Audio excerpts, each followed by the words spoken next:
سر زیادہ تر دیکھنے میں آیا کہ بچے ریسرچ ورک پہ اتنا زیادہ توجہ نہیں دیتے, ان کا پریکٹیکل ورک میں زیادہ توجہ ہوتی ہے, تو اس کے بارے میں آپ کیا کہیں گے؟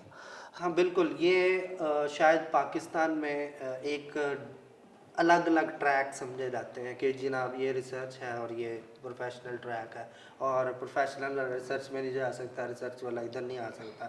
وہ ایک طرح سے عجیب سی ہم نے نا ایک باؤنڈریز لگائی ہوئی ہیں. حالانکہ ظاہر ہے کہ پریکٹیکل جو آپ بڑے پروفیشنل دیکھیں گے, اگر پاکستان میں بھی دیکھیں گے, تو وہ ریسرچ کی اہمیت کو سمجھتے ہیں, اور وہ یہ سمجھتے ہیں کہ ریسرچ یہ نہیں ہے کہ مثلا ہم لوگ سائنٹیفک ریسرچ کی بات کرتے ہیں نا, لیکن ریسرچ تو ہر جگہ پہ ہے کہ اگر آپ چیزوں کو غور کرتے ہیں, چیزوں کو دیکھتے ہیں, اگر سوچتے ہیں, سمجھتے ہیں, چیزوں کو کمپیئر کرتے ہیں, تو یہ ساری ریسرچ ہی ہے. تو پروفیشنل والوں کو اس طرح نہیں سوچنا چاہیے, یا ریسرچ والوں کو اس طرح نہیں سوچنا چاہیے کہ پروفیشنل ورک نہیں ہے. تو پروفیشنل ورک ریسرچ کے بغیر کمپلیٹ نہیں ہے, اور ریسرچ بھی پروفیشنل کے بغیر کمپلیٹ نہیں ہے. ریسرچ اگر پریکٹیکل اپلیکیشن نہیں ہے ریسرچ کی, تو ریسرچ کا کوئی فائدہ نہیں. اسی طرح اگر پریکٹیکل اپلیکیشنز میں ریسرچ نہیں ہے, تو پھر اس پریکٹیکل اپلیکیشنز کا فائدہ نہیں. تو یہ نہیں کہ صرف ریسرچ کی اہمیت ہے, لیکن اگر آپ پروفیشنلی کام کرتے ہیں تو اس کی بہت زیادہ اہمیت ہے. لیکن میں یہاں پہ یہ کہوں گا کہ اس پروفیشنل کام کو ڈاکومنٹ ضرور کریں, اور اس میں آپ کی رائٹنگ سکل بہت زیادہ امپورٹنٹ ہے کہ آپ کی انگلش رائٹنگ بہت زبردست ہونی چاہیے. یہ بھی تاکہ آپ اپنے جو اسٹیٹمنٹ آف پرپزز ہیں وہ بھی لکھ دیں, وہ بھی لکھ سکیں, اپنی اپلیکیشن لکھ سکیں, وہ اسکالرشپ کے لیے پوچھے جانے والے سوالات کے جوابات دے سکیں.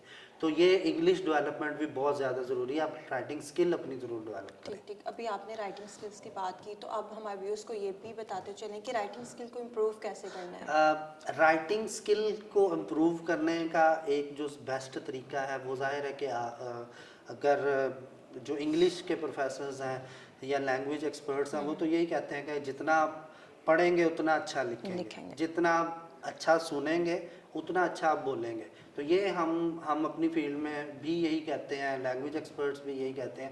تو بیسٹ طریقہ تو یہ ہے کہ آپ اچھی تحریریں پڑھیں, ٹھیک ہے, اور اس کو لکھیں.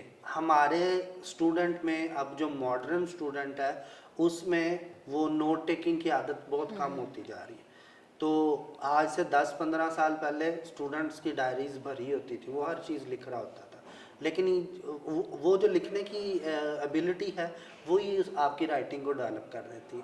لیکن ہمارے اسٹوڈنٹس میں یہ نہیں ہے. ایون اپلیکیشن لکھنے میں بھی پرابلم ہے. اب ہمارے اسٹوڈنٹ کرتے کیا ہے کہ وہ اپلیکیشن لکھنے کے بجائے کیا کرتے ہیں, چیٹ جی پی ٹی کھولتے ہیں, وہاں سے کچھ ٹائپ کیا اور اس کو جناب ایز اٹ از انہوں نے پیسٹ کر کے تو وہی میل میں بھیج دیا. اور وہاں پہ جب وہ آٹو فلٹر میں کسی طریقے سے, یا اس نے کہیں کسی پروفیسر نے چیک کر لیا, تو وہ پلیجرزم نکل آتا, وہ بیچارے کو اسی ٹائم بین کر. تو انٹرنیٹ پہ اگر آپ دیکھیں نا, سوشل میڈیا پہ مختلف گروپس میں, تو وہاں پہ آپ کو اس طرح کی ای میلز مل جائیں گی جو اسٹوڈنٹس نے کسی ایڈوائزر کو کی اور اس نے اس کو بےعزت کیا کہ یار تم تو ایک اپلیکیشن نہیں لکھ سکتے.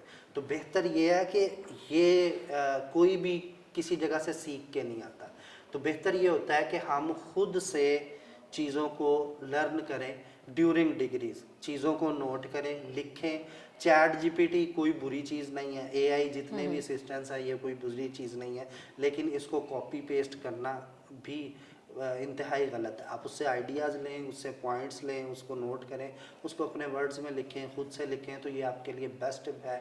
پھر اس کے بعد رائٹنگ کے لیے آپ کوشش کریں کہ ریڈنگ اپنی بہت بہتر کریں, ریڈنگ کریں, اور رائٹنگ کی جو ورک شاپس ہوتی ہیں وہ ضرور اٹینڈ کیا کریں. جہاں پہ بھی رائٹنگ سے ریلیٹڈ, لینگویج سے ریلیٹڈ کوئی بھی ورک شاپ ہو, ریسرچ سے ریلیٹڈ, پریکٹیکل ورک سے ریلیٹڈ, تو وہ اسٹوڈنٹ ضرور اٹینڈ کرنا چاہیے. اس کے لیے یا تو وہ فری ہوتی ہیں, موسٹلی فری ہوتی ہیں, فری میں بھی اسٹوڈنٹ اتنا زیادہ انٹرسٹ نہیں لیتے. تو یہ بہت بڑا غلطی کرتے ہیں, کیونکہ پاکستان میں بھی بہت اچھے پروفیسر ہیں, ہر یونیورسٹی میں, تو وہ ضرور اس طرح کی ورک شاپ ضرور جو ارینج کرتے ہیں. ہماری اپنی گفٹ یونیورسٹی میں انگلش کے ایکسپرٹس ہیں یہاں پہ, اور ریسرچ کے ایکسپرٹس ہیں. ہم لوگ بھی اکثر یہاں پہ ورک شاپس ہوتی رہتی ہیں اور اسٹوڈنٹ اس میں پارٹیسپیٹ بھی کرتے ہیں. تو میں ہر اسٹوڈنٹ کو یہ کروں گا کہ جب بھی ایسی ورک شاپ ہو تو اس کو ضرور جوائن کریں.